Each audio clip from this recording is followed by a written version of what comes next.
in our Sunday program. And thank you for joining us from various places around the world, wherever you may be. I'm very happy to be here. And tonight we'll start with some what we call Sankirtan, or the meditational process of chanting the sacred mantra.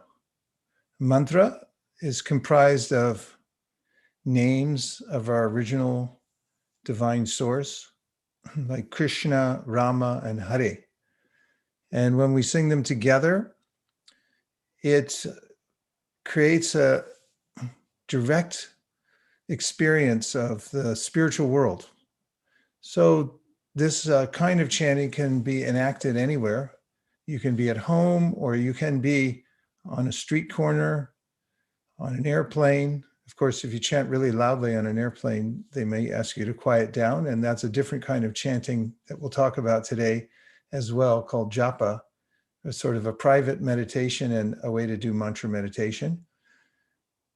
But what we'll do using technology just now is chant the mantra together. So the mantra is a formula, just as people are used to using various formulas for curing diseases, or they use them as solvents. And this sound mantra, also sometimes compared to algorithms, those who are experienced in technology know about those, that there's a sequence of commands that are written out so that software will run a program. And this definitely runs a program. It rearranges all of the various anomalies and gets them going in the right direction from the inside out. So our whole bodies and minds can become affected by the adverse vibrations that we hear all day long. And there are quite a few of them. Some of them we let into our homes and into our ears and minds voluntarily, because we've developed a kind of an attachment to them.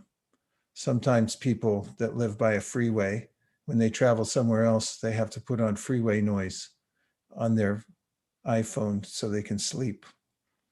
And this isn't really necessarily about what's good for us, but there are ways that we become conditioned. So the mantra that we'll chant also helps us to become acquainted with a superior quality of sound. And everything else, all the cells in our body, including in our minds, readjust because of the power of that sound. There's a lot of study in physics these days about the effects of sound on health. Even there's musical therapy. And there are clinical studies that show how cells rearrange themselves by the power of certain kinds of vibration. Someone just gave me a book recently called Your Mind on Music, and it's full of research, empiric evidence about how music affects the hormones in the brain, in our body, and the ways that the brain works, the different waves in our brains and so forth. Is this making sense, Avantika? Yes? Okay. Vrinda, what is your opinion? You notice the differences when you get around different kinds of sound vibration? Yes. Truth spoken succinctly is true eloquence. So the way we perform this kind of meditation called Sankirtan is to have a call and response. So I'll chant the mantra. There's actually a couple of them that I'll start with as a preamble. One is to my spiritual master and the founder Acharya of this organization known as the International Society for Krishna Consciousness. And there's two of those mantras. They basically are showing respect to the teacher who showed by example and also gave us the teachings in writing so that we could take advantage of them. Specifically mentions in the what are called pranam mantras. They're mantras of showing respect to a great spiritual teacher that he, my spiritual master and the founder of this movement, came to the Western countries specifically to help people overcome various misconceptions about spiritual life, most particularly that we don't ultimately exist. This is a stumbling block sometimes in spiritual practice. Sometimes with the difficulties we find in the world, it seems as if it might be better if we didn't exist. And that's why people sometimes gravitate towards these. But on the other hand, the Bhagavad Gita points out that this world is a reflection of the spiritual world. And the spiritual world has everything we're looking for. All the entertainment, all of this, the sense engagement, the love, the social interaction, the play. People like to play games.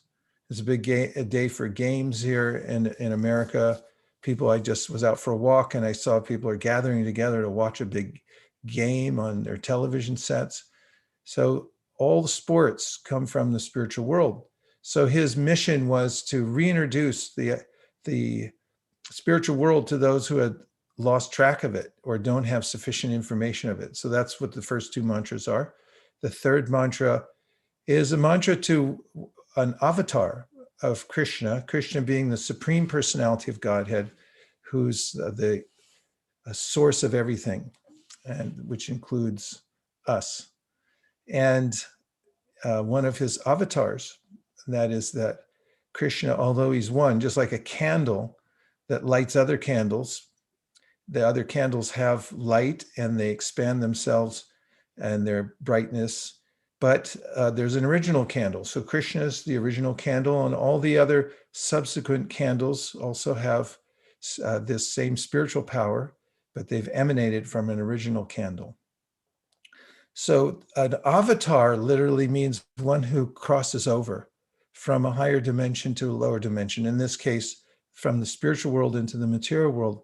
So one of the avatars who came recently, according to the Vedas, which are specifically written to give us information of how to orient ourselves towards spiritual practice and to go back to our original home, say that the most recent incarnation of Krishna in this world, the word, or rather avatar, who crossed over to give us light and direction, how to practice the utmost, or the topmost rather, spiritual practices, is called Chaitanya. And he's given a respectful title, Mahaprabhu, which means the great master. So Chaitanya Mahaprabhu, sometimes people say Lord Chaitanya or Chaitanya Mahaprabhu, came around 550 years ago to teach this kind of meditation. And he taught many other things. He gave details of philosophy to his primary disciples, but he recommended what is recommended in the wisdom texts, the Vedas, that we practice this as the main source of our spiritual upliftment and nourishment. And that is this group chanting of the mantra. And so we offer respects to Chaitanya Mahaprabhu in the third mantra, and it includes his main associates in that mantra. And then we finally come to what we call the Maha Mantra. So the Maha Mantra is a mantra that contains these three words, Hare, Krishna, and the Rama. And as I mentioned earlier, there are names of the Supreme, but what do they mean? So Krishna means the attractor, the one who attracts us towards beauty and all the relationship, the love that we're looking for. It's reposed, it's attractive to us in Krishna. And Na means Ananda, or happiness. So the happiness we're looking for is there within our original divine conscious source, Krishna. So everyone can say from behind muted mics, Krishna, Krishna. So you'll notice when you're saying this and when you're chanting that it's a beautiful sound. It's hard to describe. It's hard for the mind to catch on to it and explain exactly why it's so beautiful. But that's part of the mystery of the mantra. And then we have Hare. Hare, everyone say. So Hare means it's a way of calling out to the Supreme, saying, "Oh, my Lord." And really, it's referring to the energy of the Lord. So just as the sun has various features, there's a sun globe, and then it has its energies, the sunlight. So similarly, our original divine source has a personality, and also he expands himself in his various energies, which are also personal. And so the primary personal expansion energy that comes from Krishna is called Hare. And so when we say Hare Krishna, it's sort of like what everyone nowadays says, "Oh my God, oh my God, oh my God, oh my God." A kind of an expression calling out. And then Rama, everyone say Rama. So Rama means the experience of spiritual happiness that you get when you connect with Krishna and you come to the what we call the internal energy. It's an energy beyond just the superficial energies of this world that are temporary. There's another kind of superior energy that's described in the Bhagavad Gita. Krishna gives a verse, parastasmat tu bhavonyo vyakto vyaktat sanatana yaksak sarveshu bhuteshu nashyatsu navinashiti.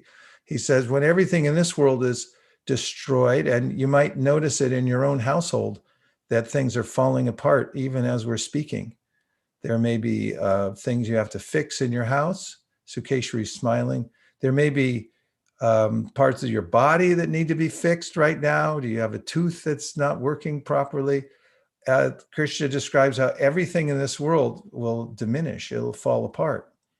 But there's another place, another kind of energy, he says, that won't fall apart. That's sort of unimaginable to us, a place that is always getting better, as we always expect the worst here. And we hope for the best, but expect the worst here in this world. So he said, actually, there's a better world. There's a superior energy that is a whole world, which is much bigger than the one we're in now. So spiritual life is a journey. And the mantra, when we say Hare Krishna Rama, in the mantra, which goes like this, Hare Krishna, Krishna Krishna, Hare Hare, Hare Rama, Rama Rama, Hare Hare, we'll notice that we're experiencing directly the energy of the spiritual world. And we're also fulfilling our heart's desire to connect to the with a relationship to the person who's the origin of everything in the world. I mean, let's face it, we're all looking for someone who can take care of us. When a mother or father passes away from this world, we grieve. No matter what our relationship was with our mother or father, because we have this sense that I was being maintained by them. But there's a maintainer who's maintaining everyone. That includes us and the ants and the elephants. Every living being is being maintained. This is one of the definitions of that supreme called Krishna. It's given in a succinct mantra from the Upanishads. Nitya nityanam chetanas chetananam eko bahunam yo viditati kaman. You can understand who is the supreme by who's maintaining everyone. So it may be a little difficult to understand there's a person behind everything, although if we think logically, whenever you get a bill in the mail or something like that, you could trace it back to the electric company, and then an electric company, there's definitely people who run it, and then there's a head of the electric company. So we can understand intellectually, but even if you sit in nature, you might notice there's a synergy. There's a energy that runs through everything, where we see trees that are producing seeds and fruits and regenerating themselves. And we see there's a wholeness in nature. Just on the way home from our walk today, we saw a squirrel who picked up a clump of grass and was sitting there contemplating how to get it back to his nest so he could have a nice little pillow to lie on tonight. And everyone is getting what he or she needs, whether one be a squirrel or a human being or an elephant. And so this is one of the ways that the ancient texts describe how we can understand that there's a superior force in the universe. And they say, well, that's coming from someone, not just an amorphous energy, but it's actually a person. So that's something to be excited about, I would say. But all of that concept is there within the mantra that I just mentioned. So what do you say we try chanting in this style that was taught by the great teacher of this system of meditation and the practice of spiritual life that anybody can do anywhere, Chaitanya Mahaprabhu. And we can do it together by way of technology because we're going to use our Jamulus system that helps us to synchronize everything so we can have a kirtan, our sankirtan together. But we should take a vote first. Is anybody against this idea? No? Okay, we can try it then. Let's see what we can do. I have to do a small arrangement on my computer here. So I'm going to leave computer audio and get hooked up, and I'll be right back.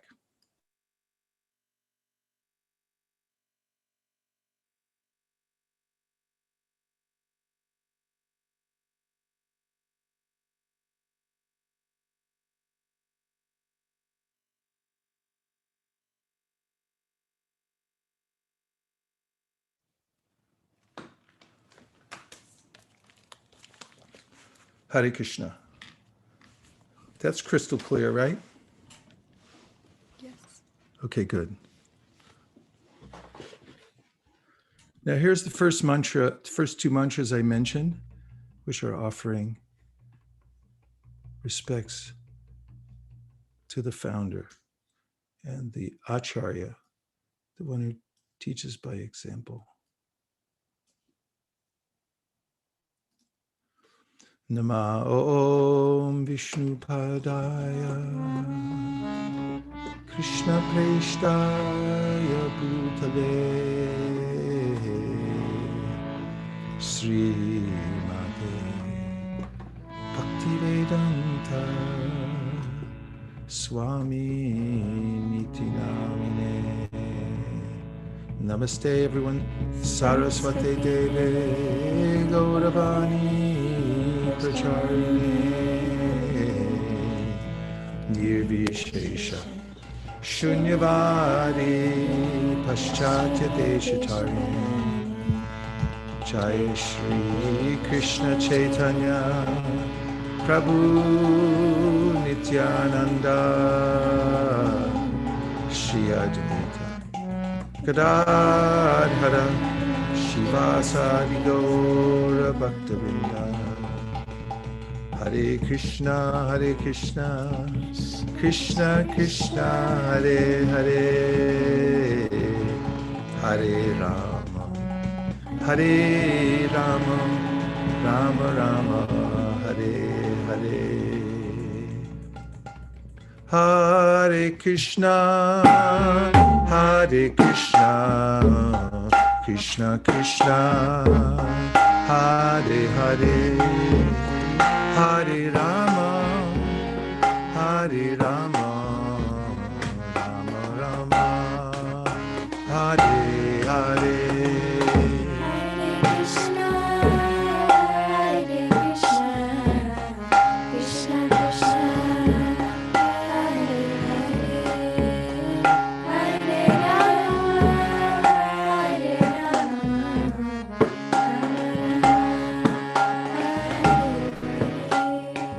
Hare Krishna,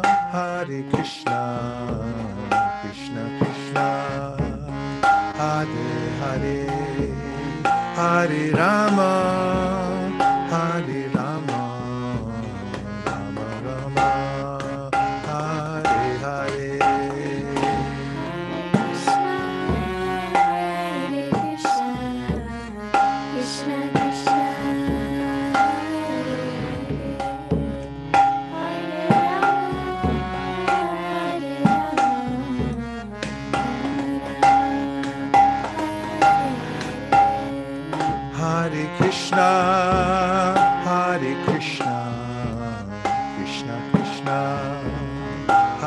Hare, Hare Rama, Hare Rama, Rama Rama, Hare Hare.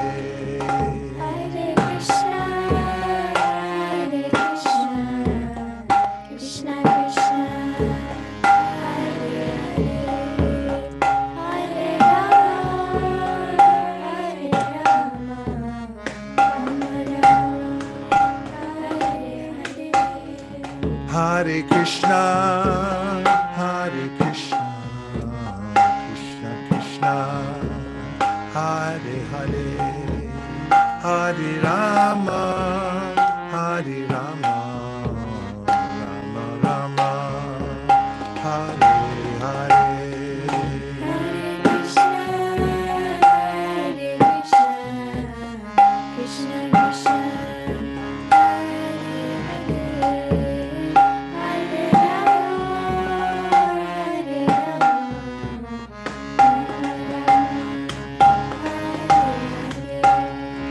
Hare Krishna, Hare Krishna, Krishna Krishna, Hare Hare, Hare Rama, Hare Rama, Rama Rama, Hare Hare.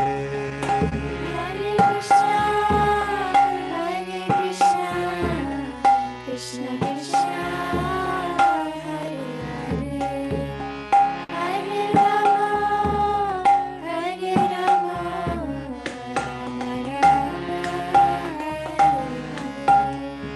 Hare Krishna, Hare Krishna, Krishna Krishna, Hare Hare, Hare Rama, Hare Rama, Rama Rama, Hare Hare. Hare Krishna, Krishna Krishna, Hare Hare, Hare Rama,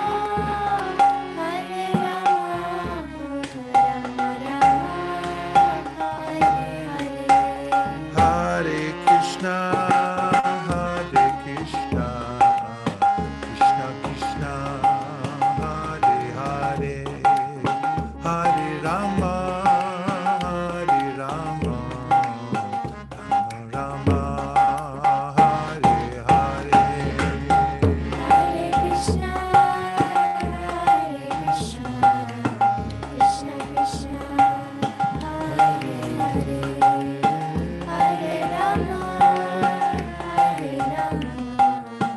Rama Rama, Hare Hare. Hare Krishna, Hare Krishna, Krishna Krishna, Hare Hare, Hare Rama, Hare Rama, Rama Rama, Hare Hare. Hare Krishna, Krishna Krishna, Hare Hare, Hare Rama, Rama Rama, Hare Hare. Hare Krishna, Hare Krishna, Krishna Krishna, Hare Hare, Hare Rama, Hare Rama, Rama Rama, Hare Hare. Hare Krishna, Krishna Krishna, Hare Hare, Hare Rama, Rama Rama, Hare Hare. Hare Krishna, Hare Krishna, Krishna Krishna, Hare Hare, Hare Rama, Hare Rama, Rama Rama, Hare Hare. Hare Krishna, Krishna Krishna, Hare Hare, Hare Rama, Rama Rama, Hare Hare.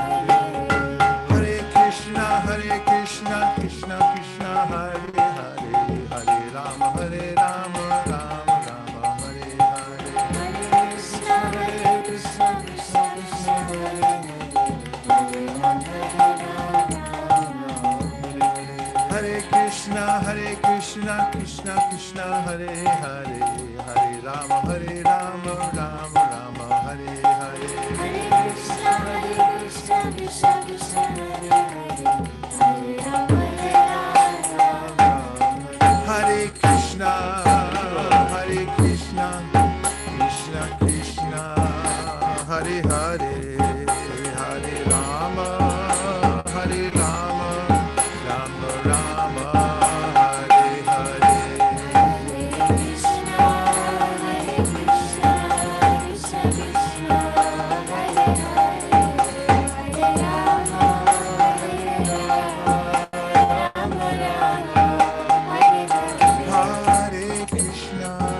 Hare Krishna, Krishna Krishna, Hare Hare, Hare Rama, Rama Rama, Hare Hare. Hare Krishna,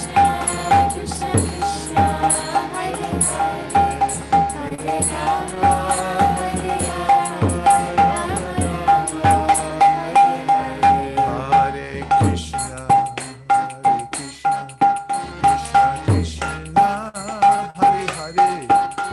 Hare Rama, Rama Rama, Hare Hare. Hare Krishna, Krishna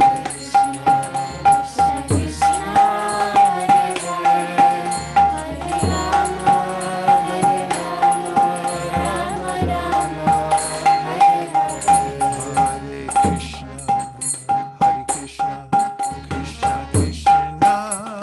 Hare, Hare Rama, Hare Krishna,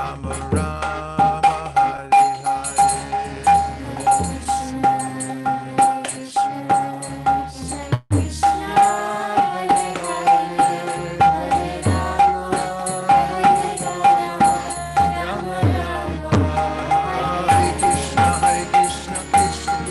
Rama Rama, Hare Hare. Hare Krishna, Krishna Krishna, Hare Hare, Hare Rama, Rama Rama, Hare Hare. Hare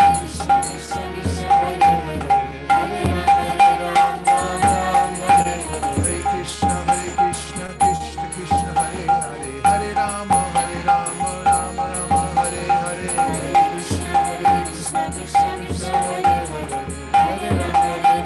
Nitai Gaur Hari Bol, Hari Bol, Hari Bol, Nitai Gaur Hari Bol. New mantra, brand new, all new. Nitai Gaur Hari Bol, Hari Bol, Hari Bol, Nitai Gaur Hari Bol.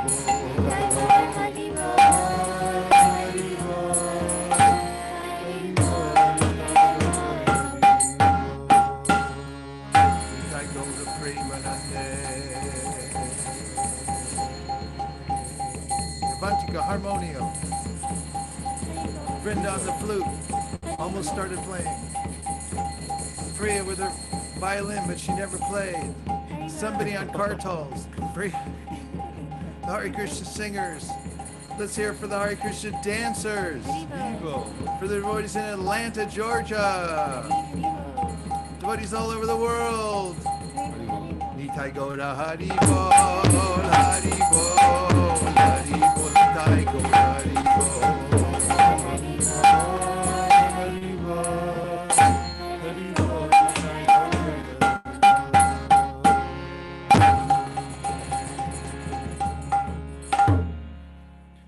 I'm coming back into the Zoom room now.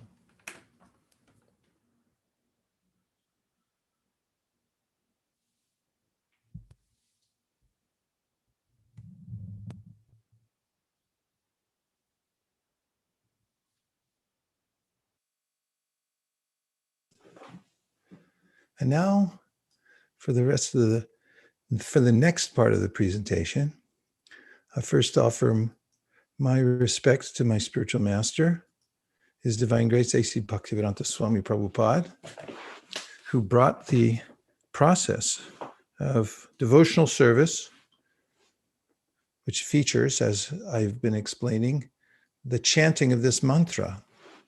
And I'm going to speak a little bit more about the process of mantra meditation. If you'll allow me, host, whoever you may be, please to share my screen. I'm going to show a few slides. Thank you.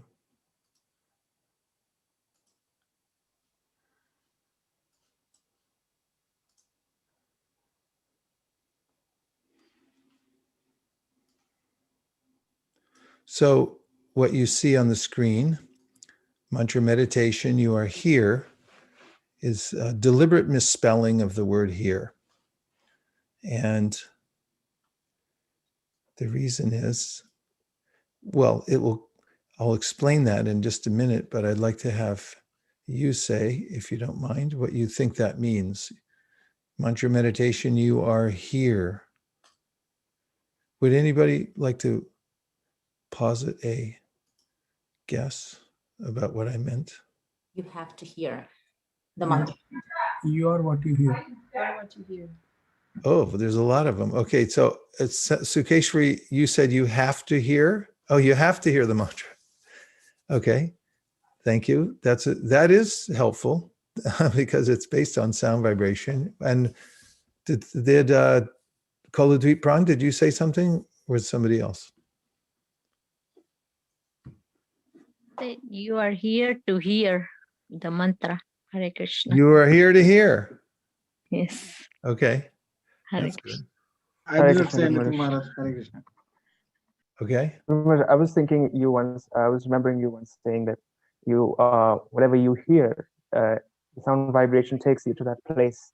So that therefore you are here, at that place, whatever you hear. Thank you. Who said that? I can't see everybody. It's me, Rohit, Guru Maharaj. Oh, it's Rohit. No wonder. Thank you very much, Rohit. Rohit's on the ball. Okay, yes, I did say that before, and I'm going to say it again now. This is, play on words. You are here because you are here means you become what you hear, and you gravitate towards what you hear also. When we hear about a place, then we can develop the desire to go there. We don't even know about it before that, perhaps, but by hearing about a place, we can then envision it in our minds and actually direct our energies towards going there. And according to the science of physics, there's a way in which everything in the universe has a particular vibration. And when we attune our listening skills and put our attention to listening to particular kinds of sounds, it will shape our reality. And what is a realm? It's defined in the dictionary as a field of activity. You may find yourself in a field of activity right now. If you look around, you'll see you have a little field.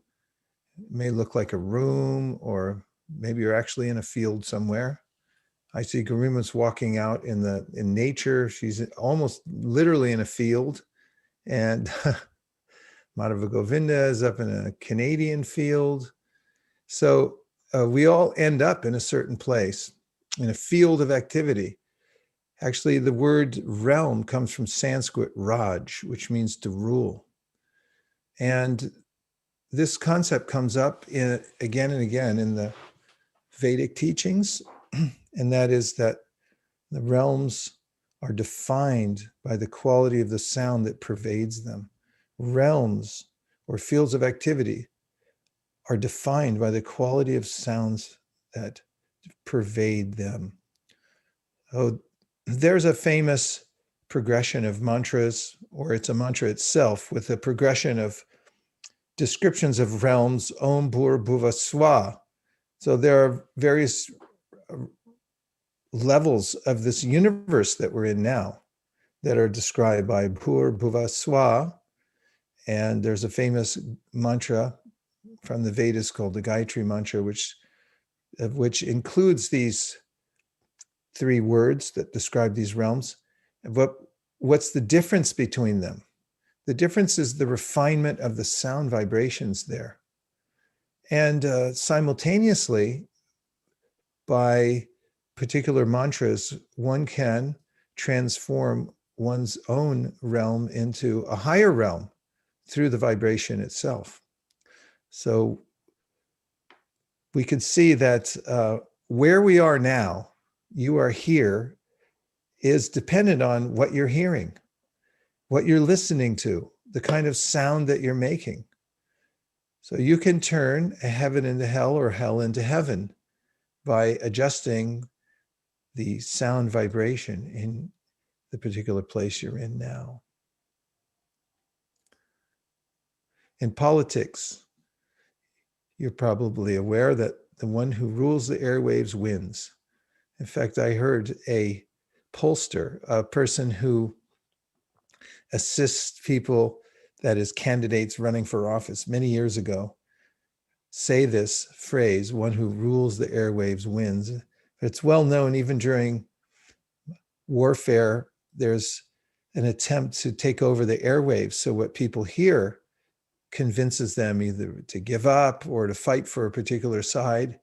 And whoever gets control of those airwaves will win, because that's what controls the environment, is the sound vibration that's within that.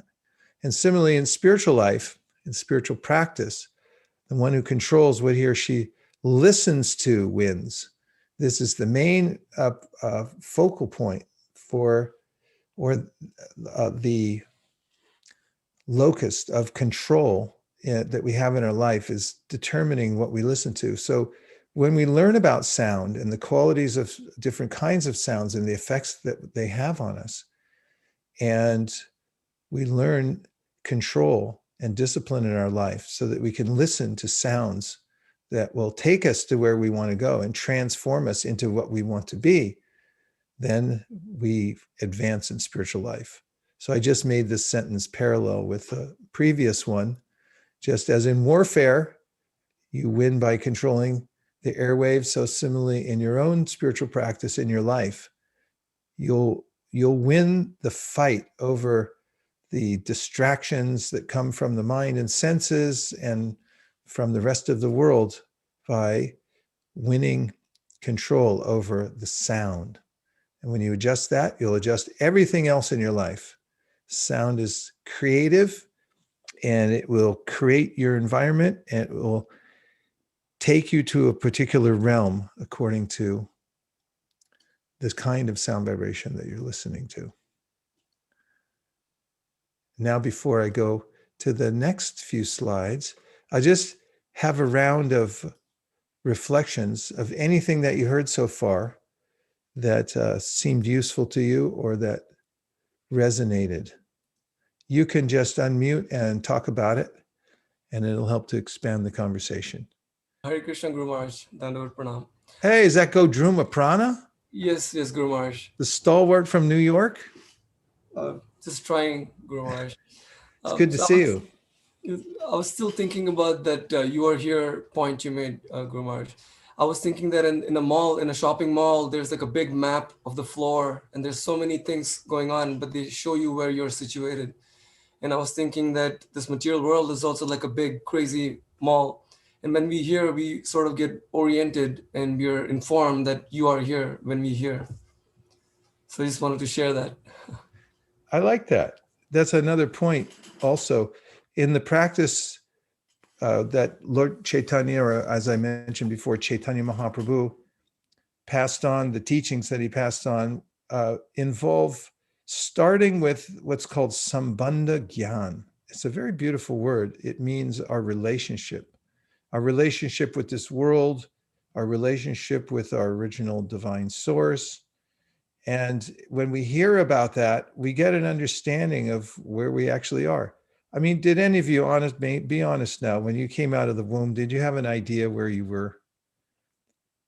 Did anybody around you have an idea besides just telling you, hey, you're in New York, little buddy?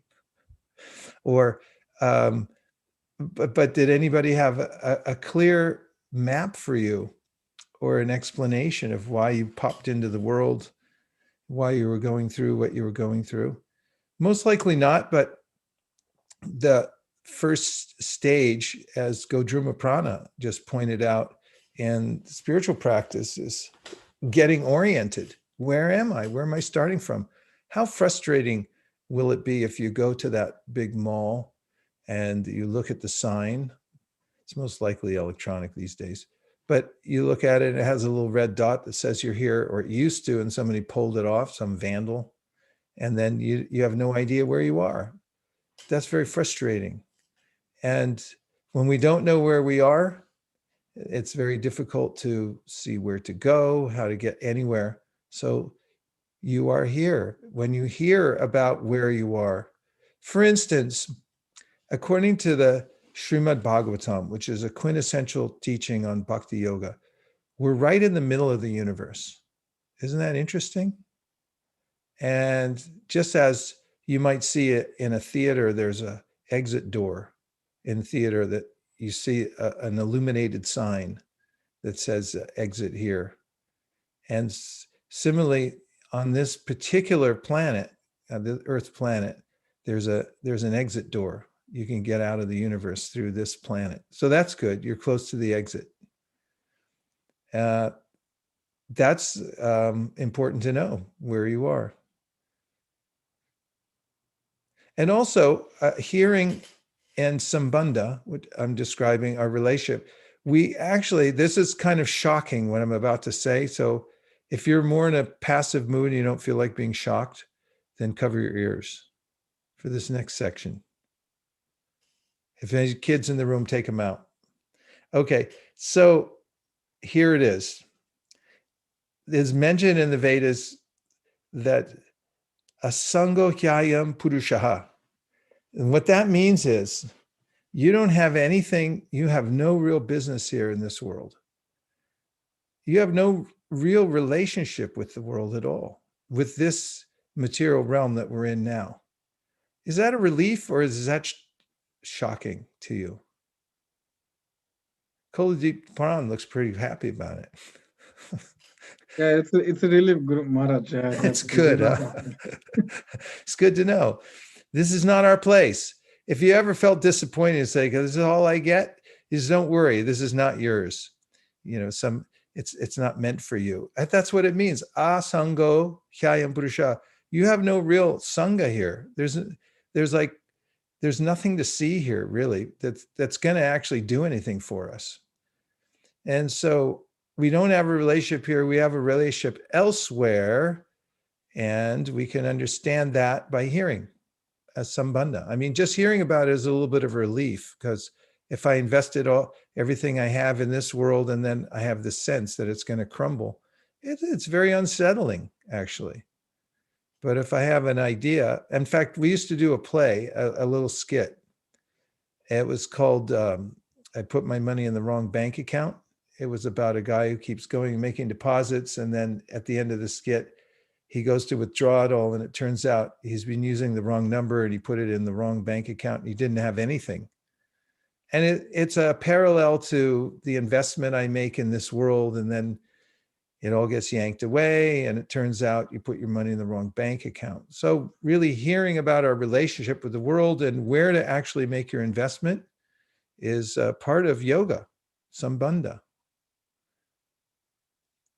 Oh goodness, I've been going on with these monologues. Let's see what other reflections there are. Look, it's Priya Kishori. Okay, go ahead. And I think somebody else spoke up too, so we'll find out who they were in just a minute. Go ahead, Priya. So when you speak of you are here, HEAR, and the power of sound vibration, as a younger person, it was hard to believe that it has that much power, but until you once demonstrated it with the tuning fork, and you kind of showed us in physical reality how sound can actually influence that object and the frequency at which it was vibrating. And that was really telling of how powerful sound vibration is, even on the physical realm. Oh, thanks for remembering that. I was just thinking about that the other day. Actually, I purchased 2 tuning forks not so long ago from a science shop. They're 2 aluminum forks that are mounted on balsa wood boxes. and it came with a little rubber mallet. I used to take them to Salesforce and other places to show people right before their ears what happens. So when you whack one of them with the mallet, it starts to vibrate at a certain pitch, and you can adjust the pitch also. And then the other tuning fork, which is adjoined, there are two boxes and you adjoin the boxes. When I grab onto the first tuning fork that I've just struck, thus suspending the vibration continues. Where? In the other tuning fork. It's a physical science, or a phenomena rather, called excitation. It means if a higher energy comes in, or an energy at all comes into another body, it changes the nature of that body. And if it resonates, which is another principle, if it resonates, then that means that you'll pick up the vibration and continue it. So yeah, this principle of excitation applies in mantra meditation, and that is, we're introducing a higher type of energy that brings us up to a higher level. It gets our vibration going at a higher level. And the resonance is important because the mantra itself resonates with our Atma. Let me explain Atma for a minute. Atma can be described as our body, our mind, or our self, which is, wait for it, not material. It's non-material, it's spiritual. It's different from the body and the mind. The mind's subtle material energy. So the mantra specifically resonates with our higher nature, the Atma, at the level of self, spiritual self, which is who we are. We're conscious beings. And so when you repeat the mantra, then you'll become aware naturally of your higher self because of this principle of resonance. Thanks, Priya Kishori. Who else was it that was trying to get in on the reflections? Oh, yes, it was Shraddha Devi Dasi. Please go ahead. Bharat, Dandat Pranams, thank you so much for choosing such a fantastic topic today. I was thinking about the choice that KK made of listening to mantra for 2 hours or an hour, and the results was such a big disaster. That who made? Who made a choice to listen to what? KK made to listen to mantra in the Ramayana. Oh, KK. Oh, right, KK. KK. Actually, that's in my slide deck here.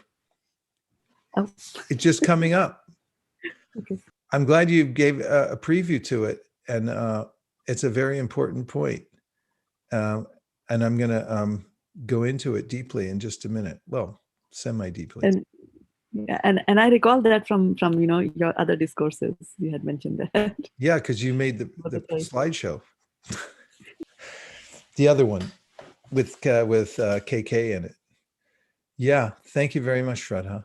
Hare Krishna Maharaj. Oh, yes, it's Radha Kripa. Maharaj, I was thinking about how lucky the people are, those who are listening and understanding that their money is going into the wrong account. If you don't even hear that one, you can waste this lifetime, and then you will never ever know that, by the time that you have wasted whole your life. So I feel really fortunate, whosoever having that even little bit understanding that they should not invest in the wrong place. So it's such a revelation. I felt seriously lucky and happy and fortunate. You look lucky, happy, and fortunate. Yeah, we should all do our homework. When you do anything, you should do your homework, like investing, exercise, health, any study up a little bit on it. So, like if you get the equation wrong, like what's the equation for health? An apple a day. What is the rest? Keeps the doctor away. Yes, very good. Now, how about a Hershey's bar a day? This is Jim Rohn. So if you say, oh yeah, I'll just change it from an apple a day to a Hershey bar a day, you're going to be in sad shape very fast. Do your homework, get the mantra right, figure out what's the right thing to do over and over again. So spiritual life is very commonsensical. It means getting, your homework done so you understand who am I, what's my ultimate benefit in life, and how to attain it. It's not willy-nilly. It's not just make up anything, whatever you want to do goes. It's actually a science where you figure out what is the way that I can get what is the best investment on my attention. We talked about this the other day, the ROA. You're used to ROI, return on investment, all of you investors out there who study finance and investing. What's your ROI? Where am I going to get the best ROI for my money? Well, what we want, living entities, all of us together, yay, is ROA, the best return on our attention, because that's what we are. We're units of attention. We can turn our attention wherever we wish. That is, once we're trained and we feel some control over our life, and where we get the best return on our attention, that's the science of spiritual life. And mantra, yes. Prabhu, I just wanted to mention that how thankful we all should be that we can actually hear to the mantra actually. I have had interactions with several people who are hard of hearing because, I worked as an audiologist. So there are people who are devotees, they actually sign the mantra. They don't know what it means to be listening to the mantra. So I was just thinking and relating to them.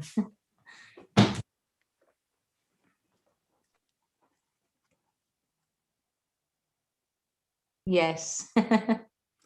This was given to me by a devotee who's deaf and dumb.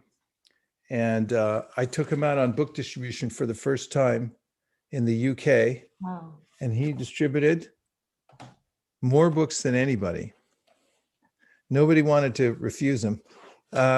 Anyway, I got to meet him and his wonderful group of devotees who are deaf, and they communicate through sign language. Thank you, Shukeshri, for bringing that up.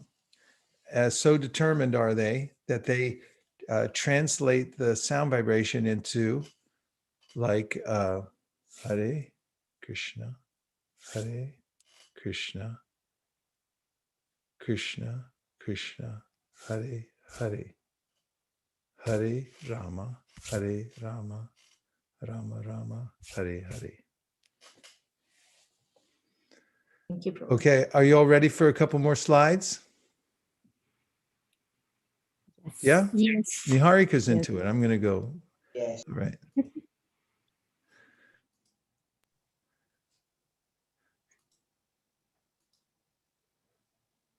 So this is a beautiful scene. This actually is a painting of a scene described in the Srimad Bhagavatam, the quintessential book on bhakti yoga and devotional service. And it's the meeting of the teacher who's sitting on that high seat. His name's Shukadev. And his disciple, who's a retired king. He retired recently because he was cursed to die in 7 days. And sitting around him are sages who are dedicated to spiritual life. And they all came to hear this dialogue that was taking place between Shukadev Goswami and Parikshit, the king. Shukadev is the teacher. It's a mention in the book itself that was a result of this conversation. There are 18,000 verses. That's 3 kinds of people get benefited from such a conversation. That is the person who listens, the person who speaks, and everybody else in between who happens to hear any of the sound vibration. This is the primary means of advancing in spiritual life according to the teachings of bhakti. It's called shravanam, or hearing. And if you dedicate yourself to the process of hearing, even in the beginning, if it seems a bit boring to hear, if you keep practicing, you'll break through and you'll start hearing the beauty of it. If in the beginning you don't understand everything you're hearing, in the Bhagavad Gita, Krishna says, Maya sakta mana parta yogam yunjan marashaya asamshayam samagramam yata gyasasi touch. He says, touch trinu, just continue hearing and you'll come to understand everything. Isn't that miraculous? It's amazing, and it's such a simple concept. But if you can get in front of the right sound vibration and hear, you'll become a great sage also. You'll become liberated. You'll come to enjoy inner happiness just by hearing. So this is the essence of spiritual life. So I like, if you'll notice in the painting, the expressions on the sages who are sitting around listening, can you note, what would you describe their expressions? How would you describe their expressions, would you say? Does anybody have any adjectives for that? Rapt attention, Maharaj. Rapt, that's a good word. It comes from rapturous. And Avantika, tell us the definition of rapturous or rapture, please. Rapture means a feeling of intense pleasure or joy. Give me a little more. Okay, that means. How about rapt? Okay, rapt means completely fascinated by what one is seeing or hearing. Yes, exactly. Completely fascinated. Fascinated means you're connected to it. You're fastened to it. Keep going. There were some other definitions of indicating or characterized by a state of fascination, enraptured, filled with an intense and pleasurable emotion, having been carried away bodily or transported to heaven. Hey, transported to heaven. Thank you very much. So, anything else anybody want to say about this painting? There are two listeners on the extreme left-hand side of the picture with white beards. One of them is a little taller, one is a little shorter. And the one who's shorter, he's so focused. If you look at his eyes, he's so focused on listening. So that's what you want to look like when you're leaning in for chanting or for hearing. In fact, there's a description of it in the Srimad Bhagavatam itself, that you lean into it. It's like you put your one shoulder down a little further than the other, sort of lean in. And actually, this is the technique mentioned in the very phrase Upanishad. I mentioned Upanishad earlier. Upanishad is a section of the ancient teachings that begin talking about who we really are. And the word itself means to sit up close. The idea is that you're so interested that you want to get right as close as you possibly can. You don't want to miss even half a syllable. You're so interested. And that's how important spiritual life is. It is a kind of affliction that I have when I'm bored. That, in fact, not just in spiritual life, but you take the idea of Thoreau going out into the nature for a little while. Does anybody read any Thoreau, on Walden Pond, or any of the transcendentalists who wrote about their connection with nature? Anyone? He describes how there's this magical current running through nature. I mean, oftentimes now we're so distracted by electric light and other things that we don't see it. But when you actually get out and you feel that there's a universal force going on, Native Americans were oftentimes, you read in their writings and hear about their teachings, that they're so in tune with the various forces of nature. They would understand how personal they were and how complete they were, and actually worship different forces of nature. And so there's this Upanishad, going back to Upanishad, there's this power that one gets just by sitting up close and listening. And I was saying about being bored, even in nature or anything that's in our midst, there's never a dull moment. It's all actually amazing.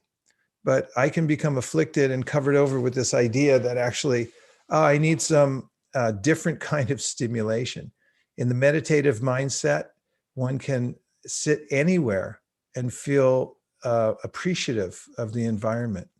And Krishna speaks about this in the Bhagavad Gita, about the mystic enjoys life from within.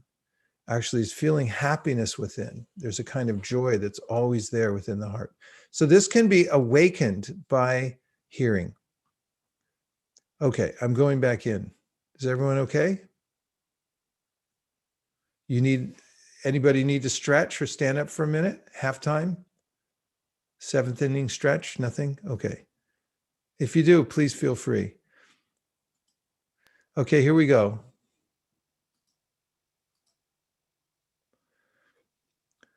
Okay. Mantra is medicine. An interesting word, medicine, a compound used for the treatment or prevention of a disease. So think how important it is to have your medicine if you really need it. I mean, people, when they travel, they make sure they have their medicines with them so their health doesn't fail and so forth. It comes from this word med, which means to take appropriate measures. And mantra is a medicinal sound formula. So this is mentioned many places in the teachings on bhakti, but here's one place where it comes up in the Srimad Bhagavatam. The word chikitsitam, everyone say chikitsitam. It's a nice word, chikitsitam. Chikitsitam means treated with a medicinal substance. And this is a verse spoken by Narada. He says, "O good soul, does not a thing applied therapeutically cure a disease which was caused by that very same thing?" So we use sound vibration all the time, but it entangles us. And if you want to get free from entanglement, then you use the same sound vibration, but it's used medicinally to cure you of this boredom of material life and all of the concomitant miseries that come along with that. Chikitsitam. So spiritual sound is also called vidhunoti. So there's going to be a quiz on this, so in just a minute. So please pay good attention. You need me to go back? Okay, I will. Chikitsitam, you got that? It's on the quiz. Everyone have it? Write it on your hand or whatever you need to do. Chikitsitam. It means a medicine applied therapeutically. And here's your other word for the day. Vidhunoti, a great word that's mentioned again and again. Vidhunoti specifically cleanses. It's a cleansing agent. So the mantra itself is both of these things. It's chikitsitam, it's a medicine, and it's also a cleaning agent, vidhunoti.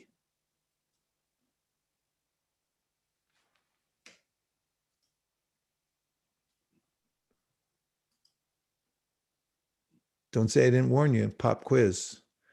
What is the cleaning agent, the word for that?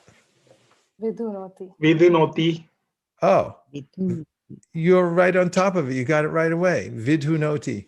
So vidhunoti is a way of cleansing the heart. So if you've ever felt gunked up, by all the things you've seen, heard, been through in your life, and you just can't shake it, well, you need a vidhunoti. You need a cleansing agent. It's the mantra. So have you ever felt ill, like the doshas in your body are out of place and you just couldn't get going in? You felt unhealthy, mentally, physically, spiritually? What do you need Hare then? Krishna, Vaisesika Maharaj. Yes? Hare Krishna. I wanted to share something actually. These slides were they were very graphic, and something happened with me today in line with those slides.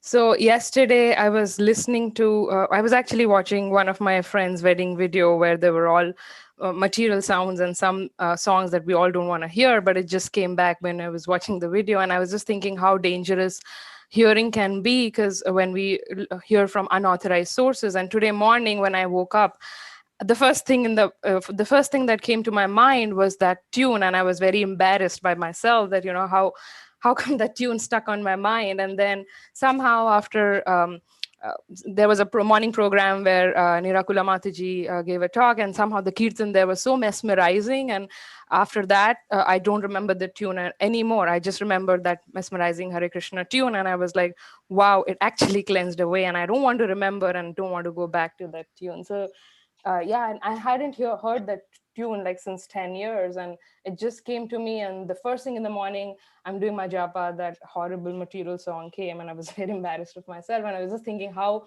powerful this mantra meditation is. It cleanses everything. So thank you for sharing. You needed a vidunoti, right? Yes, please. Yeah. And chikitsatam. Well, you're prescient. What does the word prescient mean? Somebody please look it up. It's a good word. Does anybody know what it means before we hear the definition? You have about 2 seconds to say, because Avantika is ready to go. Go ahead.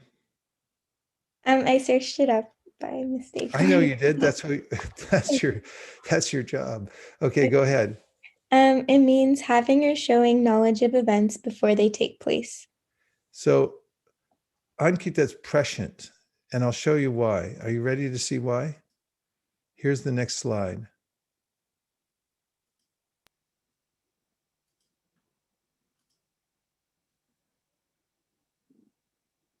Beware, everything that goes in stays in.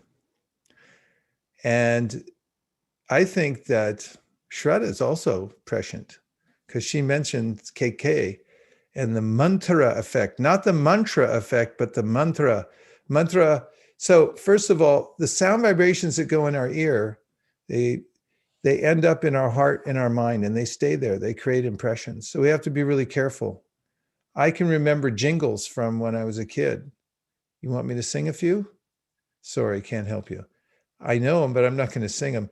But they're in there. And when I get around people from the same generation, we'll say a jingle and we'll all know what it is, because it goes in. And sound vibration is very powerful and has an effect on us. It records in there. So just be aware of that as yogis. If you're practicing yoga, one of the main point is be careful of what you're putting in, of what you let in. It's really important. People nowadays, there's a phenomenon called radicalization. People sit in front of a screen and they listen to fanatics talking about a particular subject, and they keep listening, and an ordinary person that was just minding his own beeswax turns into another fanatic just by hearing. It's a phenomenon. It's a real thing. And so that things that go in, they have their effect and they stay in there for a long time. The vidunoti will cleanse, but don't think I can put anything in, I'll just wipe it right back out again with the mantra, because we have to also help ourselves. Mantra. Who was Mantra? She was a servant in the palace of Kaikeyi, and who was the stepmother of Ram. And just to make a long story short, Kaikeyi was very happy that Ram, her stepson, was going to be enthroned as the king. But when Mantra began talking to her about how it was against her interest, within just a little while, Kaikeyi's mind changed. So this goes to this, she was radicalized actually by one person talking to her. So the mantra effect is real. And you have to be careful who you listen to. Organize your life so that you're around those who are high-minded and are making transcendental sound vibration. And then you'll naturally make progress in spiritual life. This is the guarantee given in the Srimad Bhagavatam. Where does it say that? It says, Satam prasangam mama virya sambido bhavanti hritkarna rasayana kata taj joshanadasho apavarga vartmani shararatir bhaktir anukramishati. That's, for those of you who are keeping score at home, 325.25. And in this verse, described by Kapila Dev, that when you just situate yourself in good association, that is with those who are satam, they're serious about spiritual life, you're going to hear the transcendental vibration. And it's going to be very beautiful, and it will transform you. How transformative is it? It takes you away from the process of birth and death. That's the ultimate transformative process. And not only that, it puts you solidly, step by step, on the process, on the path of spiritual advancement. That's what the last word means. Anukramishati means step by step, you'll make advancement in devotional service. So I have a few more slides. Can you handle it? Okay.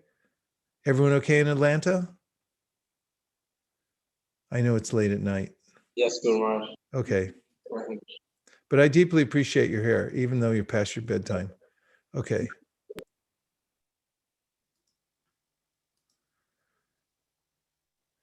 So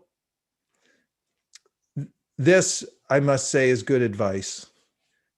Even though I made this sentence up myself, it's in line with the Vedic teachings. If you don't like what you're being subjected to, change the subject.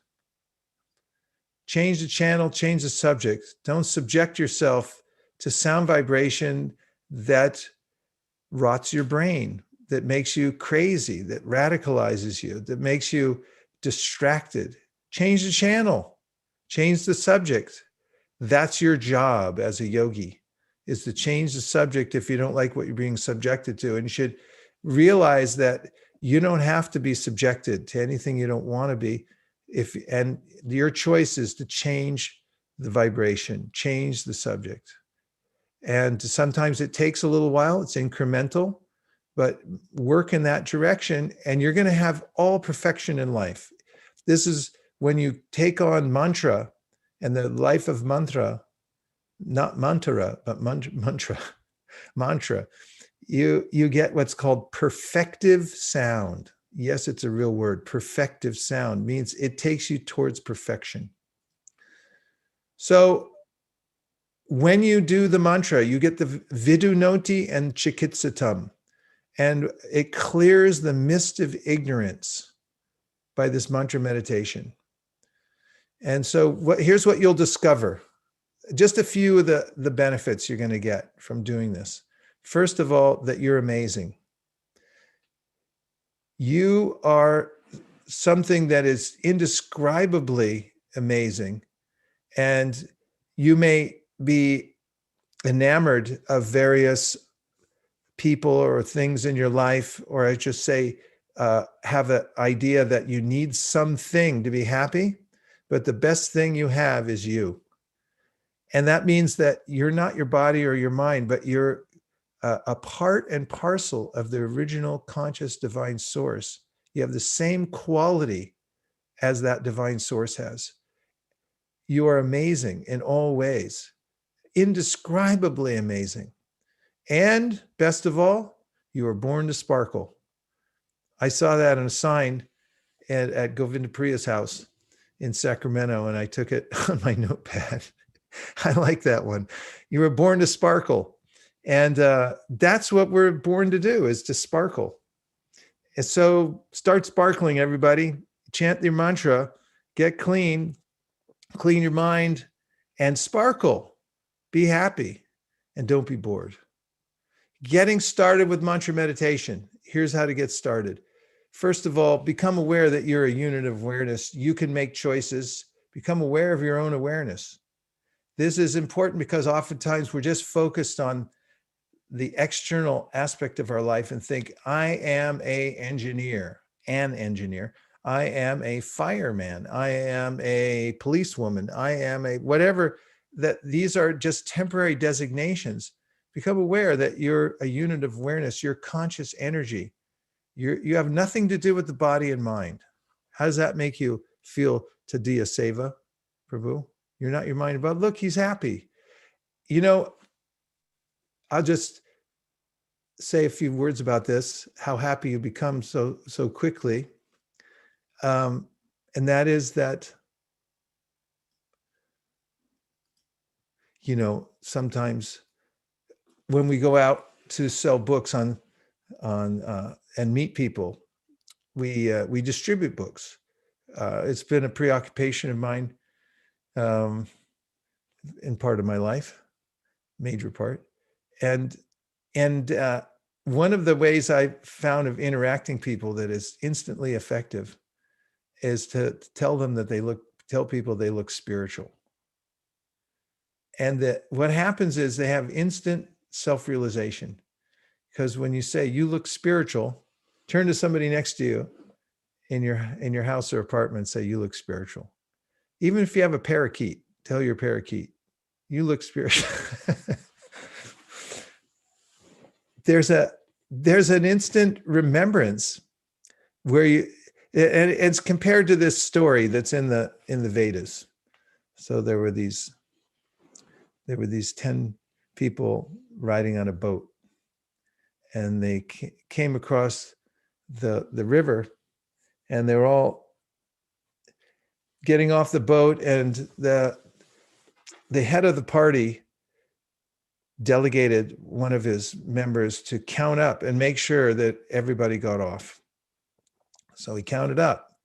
So 1, 2, 3, 4, 5, 6, 7, 8, 9, because he forgot to count himself. And then he said to the head man, he said, there's a problem. We're missing somebody. There's only 9. So the head guy goes, oh no, we're going to be in big trouble. We left somebody. Or he said, here, I'll count. He counts 1, 2, 3, 4, 5, 6, 7, 8, 9, because he forgot himself also. And there was a bystander nearby, and he saw what they were doing, and he noticed the mistake they're making. He came over and he said to them, oh, excuse me, I don't mean to be rude or be an intruder here, but you forgot to count yourself. And the second that he said that, they realized the truth. They understood, oh, I'm the 10th man. And so in the process of spiritual life, there's a way in which when we hear the vibration, the spiritual vibration, or we're reminded that we're spiritual, like say, you're spiritual, it's the 10th man phenomenon. If you tell somebody that, you look spiritual, and they go, oh, I forgot, I'm from the spiritual world, and I've been wasting my time here, birth after birth. Did you ever notice that? That's what people do when you tell them that? Well, maybe not exactly, but some people react like that, but others, they have a spontaneous cognition that, oh yeah, right, I'm not my body. In fact, I've noticed that it helps to calm people down if they're having a moment when they're very agitated, like they're angry or something like that. It's just yeah, but you're spiritual. Just say, you're spiritual. And then they suddenly calm down and they go, oh, right, I shouldn't be so upset because I'm not my body and I'm not my mind. What am I so disturbed about? It's the 10th man phenomenon. So spiritual life is very direct, and the process of coming to cognition is not so far away. Okay, a couple more points, because I think we're running short on time. How late does the Sunday program go to? Sorry, I have to ask. 6:30, yeah. Right? Yes. Okay, Krishna said yes.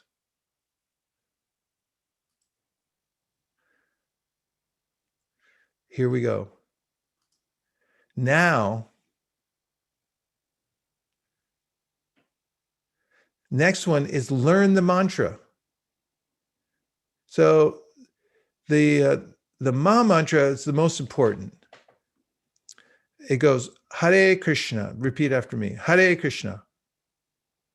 Hare Krishna. Krishna Krishna. Hare Hare.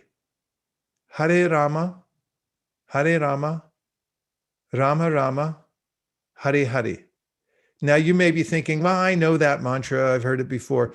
But don't approach it like that. Think this is the first time I've ever heard it before. Be a beginner. This is one of the great tricks to mantra meditation, is start off as the person who doesn't know anything about it. Don't start your mantra meditation thinking like, I know this, I've chanted this before, I'm an expert. All those mentalities will slow you down in your mantra meditation. Pretend that you're just hearing it for the very first time. So learn the mantra and get some chanting beads. I recommend some beads. These ones have 108. Here, I'm coming back.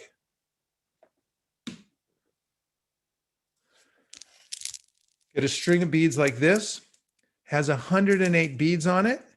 And that way, on each bead, you can chant the mantra. I'm going to demonstrate for you.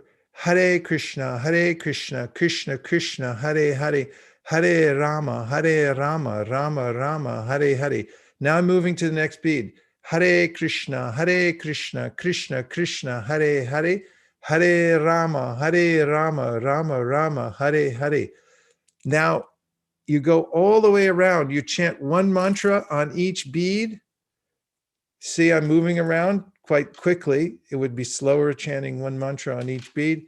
And I come all the way around to this bead that's protruding. This is the head bead or the Krishna bead. So we stop there.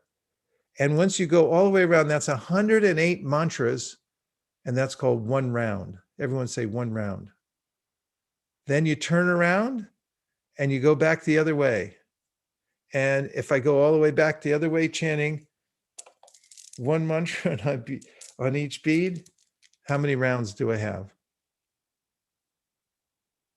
Dos, 2. Okay, so you can count how many you do every day. And if you stick to a particular number, don't go below that, you'll notice that you start advancing in spiritual life because you take control of the sound vibration in your life. And when you do that, everything else will adjust, will self-adjust in your life. Okay, I'm coming to the last couple points for you here.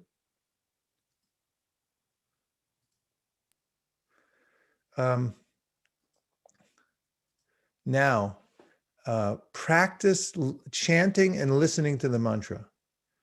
So take a lot of practice to get the mind to cooperate and listen, but keep practicing every day. And then you'll have breakthroughs. And this is what you're looking for, is to have some breakthroughs where you experience some happiness in listening to the mantra, where it starts to sound interesting, and you'll start to feel effects in your life that you'll find that the bad habits that you were trying to get rid of and you couldn't. Have you ever had that happen? No, only me. You'll have moments of inspiration because of the mantra when you're chanting and even after you chant. And also you'll be a friendlier person. People will say, why are you so friendly? You were never friendly before. Now you're very friendly. Is it because I'm chanting my mantra every day? These effects come to those who chant the mantra. So the process of bhakti is very much centered around sound vibration, and you can transform your life starting now by choosing the sound vibration that is most beneficial for you as a spiritual being. And the best of all sound vibrations, in other words, that which is recommended most throughout all the teachings in the ancient wisdom literatures, is this Maha Mantra or the Hare Krishna mantra. And if you do that, doesn't matter where you are, you're going to transform your life. And by the way, you're going to influence a lot of other people around you. What'll happen, and when you start chanting, at first they may say, like, what are you doing that bothersome thing for? Why are you wasting your time? What's that thing on your hand? Did you break your hand? Why are you walking around and chanting? Are you spreading herbs around here or something like this, shaking? They don't know what it is. But after a while, and they'll notice your good qualities from chanting, they'll come over and they'll say, all right, what are you doing? Tell me how to do it. I want to know too. And then you can start a little class and you teach a few people and say, bring your friends and we'll learn how to chant. And then you can do both kinds of chanting. You can do the group chanting, and you can also do the kind of chanting where you do individual meditation called mantra meditation or japa. Now let's just take some final reflections or questions, because you all have to go to bed. It's getting late at night. Yes. Hare Krishna, Guru Maharaj. Look, it's Deva Vrata in Atlanta. Hare Krishna. I was reflecting on the story of Gopakumar when you were talking about, even if you don't know what the mantra means. When Gopakumar first got the mantra, he had no clue what it meant, but he had faith in the mantra and he had faith in the person that he got it from. So he just kept chanting it. And then gradually, as he was chanting the mantra, he became more aware of what the mantra actually was and where he was actually trying to attain. And the more he became aware of where he was actually trying to go, the more his enthusiasm and eagerness to reach that place became simultaneously. So that was just my thought on the power of mantra, and how even if we don't know the meaning, if the sincerity of purpose is there and the faith is there, everything becomes revealed with due time. Well done. And for those of you who don't know the story of Gopakumar, it's available in a book called the Brihat Bhagavatamrita, available from the BBT, or you can call us here. There's a copy. Shraddha Devi Dasi, would you hold that up? Please spotlight her. Anybody who would like a copy, please contact us right away, and we will rush you your own copy. There's actually 3 volumes altogether, and we'll make sure that you get your own personal set of books. A major portion of the book is dedicated to the explanation of how powerful mantra chanting is, as Deva Vrata just brought up. Even if you don't know a lot about it, but you get caught up by the association you're in and you think, well, these seem like fairly decent people. They wouldn't mislead me. They're teaching about this. It seems like they have a tradition, so I'm going to try it. And even if you start from a point of not knowing much about it and you just stick to the mantra, it will teach you everything you need to know. Isn't that amazing? What a nice contribution, Deva Vrata. Thank you very much. Let's have a couple more and then I'll let you all go. Hare Krishna, Guru Maharaj. Yes. Hare Krishna, Guru Maharaj. Well, great to hear your voice. I'm looking where you are right now, trying to find your square. Oh, there you are. Yogesh, how are things out there on the East Coast, on the Eastern Seaboard? Yeah, it was snowing today afternoon for some time, and then it went off, and we are all good, and it's wonderful here. Thank you so much for giving me association of His Grace Lokadyaksha Prabhuji and Vidarbha Mataji. So I just remembered one thing that when you said about it, a couple of days ago, Lokadyaksha Prabhu was, and daily we have some session at 7:30 where he takes it for many of the East Coast people and even in India. So he talked about that Nainam Chiddanti Shastrani Nainam Dahati Pavaka, verse. And, it was a very great thing to understand that soul cannot be touched by anything other than sound. And when he said that, did you observe that what, there are 5 senses of, human being, and one of them is missing in this particular verse.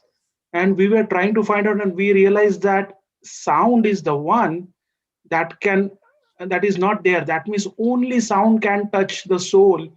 Rest, everything cannot touch. And, that was a great learning for me and definitely like a realization that, I can change my soul. I can, improvise myself through the sound, and naturally the Hare Krishna Mahamantra is the only and only source of it. Hari Bol. Well done, Yogesh. 10 points for that one. That was definitely a highly usable concept you just passed on to us from Loka Prabhu. Thank you so much. Keep up the great work. Thank you. Hari Bol. Okay. Well, we've come to, unless there was one I know I wanted to ask Balaram Prabhu to just give us a summary. Anything that you remember from the class tonight, try to give us in any kind of a send-off. What are some of the points in progression? think the main points, we started off with where we are in this material world and what hearing means, what the sound vibration means to us as living beings. And we talked about the power of sound and how it can, it holds the environment. It can transform an environment. And we talked about what the spiritual sound, the Hare Krishna Maha Mantra, can do, how it's a treatment. It's a treatment to our disease that we are in the material world, and it cleanses away all other things here. And then we topped it off at the end.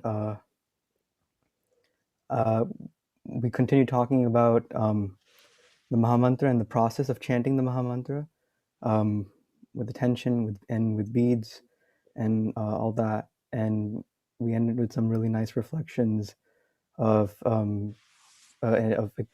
devotees experiencing this process in action and seeing the power of the sound vibration of the Maha Mantra. And I think it was really nice to just get a recap of what mantra meditation means and what we are doing every day, chanting the holy name. Bravo, Balaram. If anybody ever needs to remember what just happened, just ask Balaram. He pays attention and he catches it.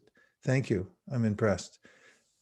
Thank you very much, everybody, for joining for today's Sunday, and it's our Sunday program here at ISKCON of Silicon Valley.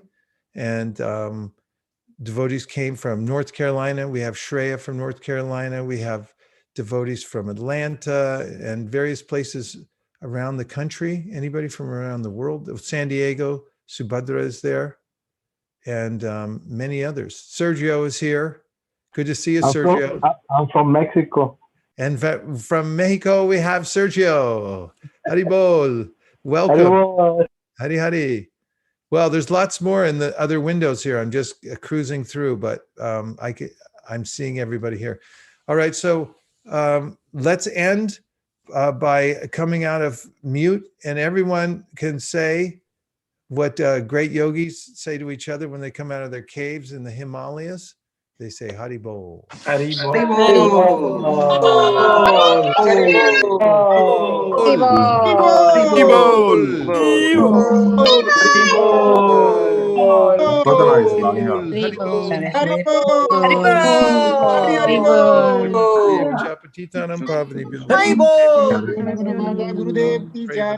Hare Krishna. Hare Krishna.